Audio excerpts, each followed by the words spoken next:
अच्छी बीती होगी ऐसी मैं उम्मीद करता हूँ। और आगे मॉक टेस्ट नंबर 3 डिस्कस करते हैं एयरफोर्स के लिए। एयरफोर्स एग्जाम में आपको 20 आउट ऑफ 20 दिलाने का जो वायदा किया था उसी कड़ी को हम आगे कंटिन्यू करेंगे, यानी कि मॉक टेस्ट की सीरीज 50 मॉक टेस्ट डिस्कस कर रहे हैं, जिसमें हम 3rd नंबर का मॉक टेस्ट लेके आपके सामने हाजिर हैं। इससे पहले हम 2 मॉक टेस्ट ऑलरेडी प्रोवाइड करा चुके हैं।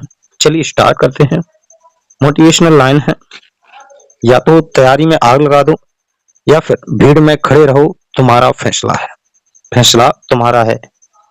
यानी कि आप या तो मेहनत में एकदम जान फूंक दो, भाई कुछ भी करके मुझे करना ही करना है, या फिर भीड़ में खड़े रहो, देखते रहो, ये सिर्फ तुम्हारा फैसला है।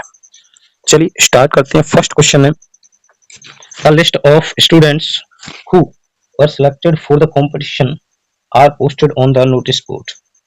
पॉज करिए वीडियो, बताइए किस पार्ट में एरर है। देखिए इसका जो पार्ट में एरर है वो है पार्ट सी पार्ट में एरर है। देखिए एरर क्या है बेसिकली, इससे पहले आपको समझना पड़ेगा हु और हुम। देखिए हु और हुम समझोगे तो क्या दोनों ही अपने आप में रिलेटिव प्रोनाउन है, दोनों ही क्या है, रिलेटिव प्रोनाउन है। बट कंडीशन क्या है, दोनों में कंडीशन ये है, ये सब्जेक्टिव केस होता है हु और हुम होता है ऑब्जेक्टिव केस। दोनों ही लिविंग के लिए यूज होते हैं, किसके लिए, जीवित के लिए। तो देखोगे आप the list of the students, आपको पता है स्टूडेंट्स लिविंग है इसीलिए हु आया। नेक्स्ट आप देखोगे क्या, आप ऐसे क्वेश्चंस में सब्जेक्ट काउंट करें देन वर्ब काउंट करें। आप देखोगे द लिस्ट अपने आप में सब्जेक्ट हो गया, हु भी सब्जेक्ट हो गया, तो अब आपको 2 सब्जेक्ट हो गए, सब्जेक्ट नंबर 1 सब्जेक्ट नंबर 2। अब आपको वर्ब काउंट कर लेनी है। वर्ब इसमें कितनी है, वर्ब भी 2 है, verb number 1 verb number 2, basically 2 verb हो गई। लेकिन यहाँ पर जो क्वेश्चन आया एरर का वो ये है एक्चुअल में। देखिए समझने का प्रयास करोगे आप क्या, कि जो WH वर्ड हु होता है इससे पहले जो भी होता है उसके अकॉर्डिंग वर्ब लगती है। इस कंडीशन को बोला जाता है एंटीसीडेंट, यानी कि एंटीसीडेंट के अकॉर्डिंग वर्ब लगेगी। किसके अकॉर्डिंग लगेगी, एंटीसीडेंट के अकॉर्डिंग। तो स्टूडेंट्स अपने आप में प्लूरल है इसीलिए वर्ब आई प्लूरल। बट यहाँ पर आप देखोगे कि जब भी प्रीपोजिशन के बाद कुछ भी आएगा, प्रीपोजिशन के बाद नाउन आएगा वो होता है ऑब्जेक्टिव केस, और इसके अकॉर्डिंग कभी वर्ब एग्री नहीं होती। तो फिर इससे पहले जो होगा वो सब्जेक्ट का कार्य करेगा। और इससे पहले है कौन, द लिस्ट। द लिस्ट अपने आप में है सिंगुलर, इसीलिए यहाँ पर सिंगुलर वर्ब आएगी इज, आर नहीं आएगी। क्लियर है, पार्ट नंबर 3 में एरर है और यही इस पार्ट की एरर सही है। बताइए ये क्वेश्चन किसका सही गया। चलिए क्वेश्चन नंबर 2 डिस्कस करते हैं। देखिए आपका क्वेश्चन सही जा रहा है, बहुत अच्छी बात है। नहीं सही जा रहा है तो आप कॉन्सेप्ट को क्लियर करें और कॉन्सेप्ट के तह तक जाकर समझें कि क्या इसमें ये गलती कैसे हुई और किस तरीके से आगे मैं सुधार कर सकता हूँ। समझिए, he has been preparing for Air Force exam since 2 years with full of dedication. Dedication is लगन। बताइए इसमें एक बार वीडियो को पॉज कर लीजिए और अपने आप से सोचिए कि इसमें कौन सा गलती हो सकता है। पार्ट ए में गलती है, पार्ट बी में गलती है, या पार्ट सी में गलती है, बताइए जल्दी से। तो इसके पार्ट बी में गलती है, किसमें, बी पार्ट में गलती है। कैसे समझने का प्रयास करेंगे आप। जैसे सिंस के साथ आप देखोगे क्या, सिंस के साथ आप लगाते हो निश्चित समय, कैसा, डेफिनिट टाइम लगाते हो, जबकि फॉर के साथ आप लगाते हो इनडेफिनिट टाइम, कैसा, इनडेफिनिट टाइम। इसीलिए यहाँ पर 2 इयर्स लगा हुआ है तो आपको करना पड़ेगा 4। क्लियर है। अगर यहाँ पर जैसे संडे, मंडे, या फिर आप देखोगे नेम ऑफ मंथ्स यानी महीनों के नाम, जनवरी, फरवरी, मार्च, अप्रैल, संडे, मंडे, इस प्रकार से वर्षों के नाम भी आए तो आप सिंस यूज करोगे। लेकिन अगर संख्या आए तो आप लगाओगे 4। क्लियर है। आई होप ये क्वेश्चन क्लियर हुआ होगा। चलिए क्वेश्चन नंबर 3 डिस्कस करते हैं। और क्वेश्चन नंबर 3 देखोगे क्या, A candidate did not give any answer to the questions asked by the examiners. Asked by the examiners. बताइए जल्दी से कौन से पार्ट में एरर है, जल्दी से बताएंगे आप लोग कौन से पार्ट में एरर है। पॉज करिए वीडियो को, बताने की कोशिश करो। तो इसकी जो एरर हो जाएगी वो पार्ट सी में एरर हो जाएगी। क्यों, आप देख रहे हो पास्ट यहाँ पर है, सही है, और डिड नॉट लगा है, ये भी सही है भाई। लेकिन डिड नॉट के साथ आप एक कंडीशन देखोगे, जब भी डिड होगा, डिड के साथ वर्ब की फर्स्ट फॉर्म सेम इसी प्रकार से डू के साथ या फिर डज के साथ भी वर्ब की फर्स्ट फॉर्म लगती है। सेम आगे कंडीशन देखोगे, हैज हैव के साथ वर्ब की थर्ड फॉर्म लगती है। सेम हैड के साथ भी वर्ब की थर्ड फॉर्म लगती है। क्लियर है, ये पॉइंट भी आप क्लियर है, याद रखोगे। नेक्स्ट पॉइंट आपको याद रखना है वो ये, जितने भी मॉडल्स होते हैं, can, could, may, might, shall, should, इतना जितने भी मॉडल्स हैं, सारी मॉडल्स के साथ वर्ब की फर्स्ट फॉर्म यूज करते हैं। क्या? वर्ब की फर्स्ट फॉर्म। आप ऑलवेज वर्ब की फर्स्ट फॉर्म यूज करोगे। क्लियर है? तो यहां पर आप देखोगे कि डिड के साथ यहां पर तो वर्ब की फर्स्ट फॉर्म है, लेकिन यहाँ वर्ब की थर्ड फॉर्म यूज कर ली गई है। आस्क्ड नहीं होगा, आस्क होगा सिर्फ। क्लियर है? तो यही आपका एरर पार्ट हो जाएगा। यहां तक बताएं 3 आउट ऑफ 3 क्वेश्चन किसके सही चले गए हैं भाई, यानी कि तीनों की तीनों कॉमन एरर्स किसकी सही है, ये बताइए जल्दी से आप लोग, किसकी सही गई है यहां से तीनों की तीनों एरर्स सही, बताइए जल्दी से। नेक्स्ट क्वेश्चन समझने का प्रयास करेंगे। क्वेश्चन नंबर 4 है, द ऑफिसर आस्क्ड, खाली जगह द ऑफिसर आस्क्ड, खाली जगह the officer, the officer asked the cadet, खाली जगह he was ready for the test. इसमें ऑप्शन समझने का प्रयास करें। फर्स्ट ऑप्शन तो वही था जो पीछे निकल गया, that. B option if, C option what, which. इसका जो करेक्ट आंसर होगा वो होगा ऑप्शन बी। बी ऑप्शन अपने आप में करेक्ट आंसर हो जाएगा। इसका बी ऑप्शन एकदम क्या है, करेक्ट आंसर है। क्लियर है भाई? बी ऑप्शन अपने आप में करेक्ट हो जाएगा। आपको बताया जाता है कि जब रिपोर्टिंग वर्ब में आस्क्ड आ रहा है तो आप कंजक्शन इफ या वेदर यूज करते हो, या फिर डब्ल्यू एच वर्ड स्वयं बन जाता है। क्लियर है? नेक्स्ट कॉन्सेप्ट समझने का प्रयास करेंगे। क्वेश्चन नंबर 5 जो कि आपके लिए बहुत बहुत महत्वपूर्ण है, उसको समझने का प्रयास करो। और ये कंजक्शन का टॉपिक है। बेसिकली कंजक्शन के टॉपिक से क्वेश्चन अडॉप्ट किया गया है। Hardly had he reached the station, खाली जगह द ट्रेन लैफ्ट। समझने का प्रयास करेंगे। सबसे पहले आप देखोगे क्या कंजक्शन के बारे में कुछ और पेयर कंजक्शन हम बताते हैं। जैसे बूथ, बूथ के साथ पेयर कंजक्शन क्या आएगा, एंड आएगा। क्लियर है? इसी प्रकार से नो सुनर, नो सुनर के साथ आप क्या लगाओगे, देन लगाओगे, टी एच ए एन। इसी प्रकार से आगे देखोगे दो, दो हो या फिर ऑल दो हो, क्या हो, ऑल दो हो, तब भी आप क्या लगाओगे, यट लगाओगे या फिर कॉमा लगाओगे। क्लियर? अब यहां पर आ जाइए, जैसे हार्डली, हार्डली, हार्डली, स्कार्सली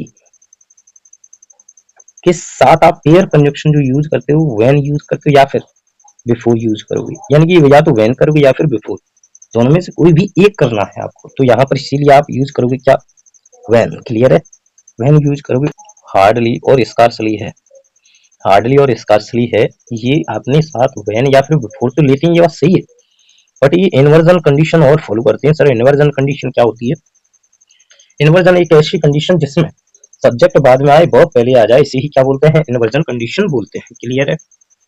तो आप देखोगे कि यहाँ पर हार्डली आ गया, फिर उसके बाद हेड आ रहा है और उसके बाद सब्जेक्ट, इनके सब्जेक्ट से पहले वर्ब का आना ही क्या कहलाता है, इन्वर्जन कंडीशन कहलाता है। आई होप आपको क्लियर होगा और इसका जो करेक्ट आंसर हो जाएगा वो ऑप्शन सी हो जाएगा। यहां तक 5 आउट ऑफ 5 किसके सही है। नेक्स्ट क्वेश्चन नंबर 6 को समझते हैं, जिसमें कि हमें सिनोनियम पूछा गया। ये दरअसल सन कुछ नहीं है, ये सिनोनियम है बेसिकली। क्लियर है? चलिए, आपको पूछा गया है डिलीजेंट का सिनोनियम। What is the सिनोनियम of diligent? सबसे पहले आपको डिलीजेंट का मीन्स पता हो।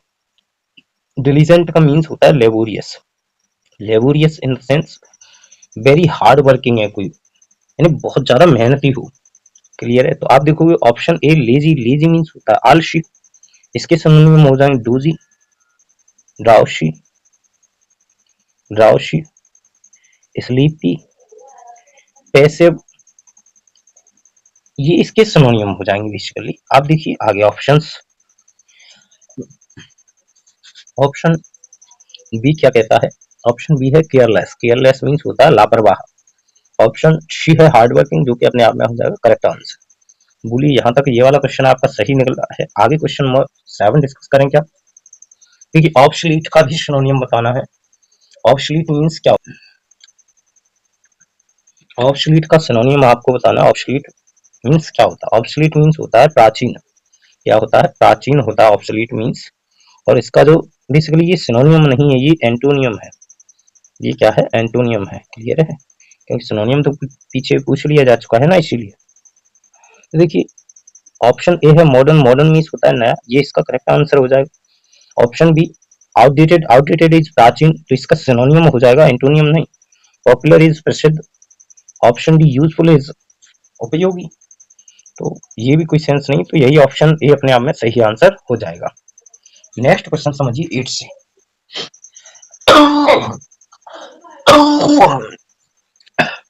नेक्स्ट क्वेश्चन नंबर 8 समझिए। A place where weapons are stored, एक स्थान जहां पर वेपन्स रखे जाते हो उसे क्या बोला जाता है बेसिकली। इसका फर्स्ट ऑप्शन है म्यूजियम। म्यूजियम दरअसल म्यूजियम में आप वेपन्स नहीं रखते हो, क्लियर है, ठीक है। ऑप्शन सी लाइब्रेरी, लाइब्रेरी में आप बुक्स रखते हो। ऑप्शन सी आर्सेनल, आर्सेनल में दरअसल आप क्या रखते हो, अपने अस्त्र वगैरह रखते हो, क्लियर है। फैक्ट्री, आप देखते हो सामान वगैरह बनाने का जो भी होता है वो फैक्ट्री कहलाता है। क्वेश्चन नंबर 9 देखिए, one the midnight oil. One the midnight oil means क्या होता है, एक बार पॉज करिए और आंसर देने का प्रयास करिए, खुद से ही सोचिए, खुद ही देखिए कि मैं कितना अच्छा कर पा रहा हूँ।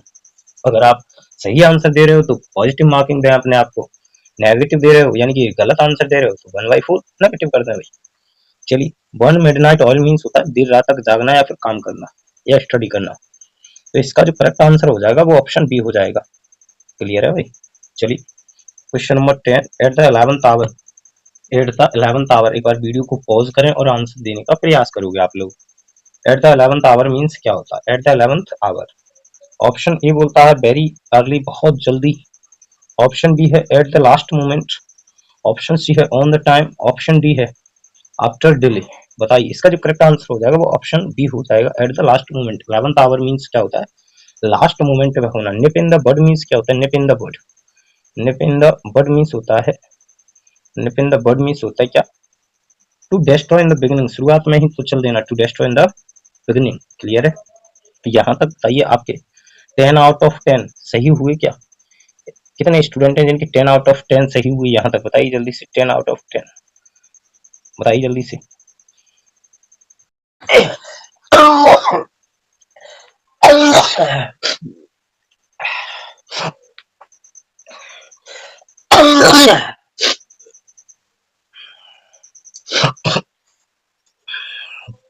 क्वेश्चन नंबर 9 देख लीजिए। क्वेश्चन नंबर 11 समझते हैं, जो कि PQRS से यानी जंबल वाले सेक्शन से है, और आपके एग्जाम में एक से दो क्वेश्चन तो जंबल का बनता ही बनता है बेसिकली। देखिए फर्स्ट आपको ए वाला दे रखा है sentence, he decided to work hard day and night.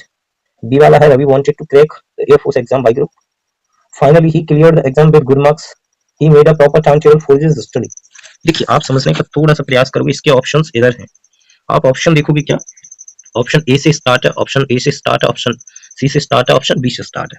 सबसे पहले आपको समझना पड़ेगा, यहाँ ग्रामर का एक बहुत प्यारा कॉन्सेप्ट है, वो ये है कि आप देखोगे जब भी कोई नाउन यूज हो गया होगा उसके बाद ही हम प्रोनाउन का यूज करते हैं बेसिकली।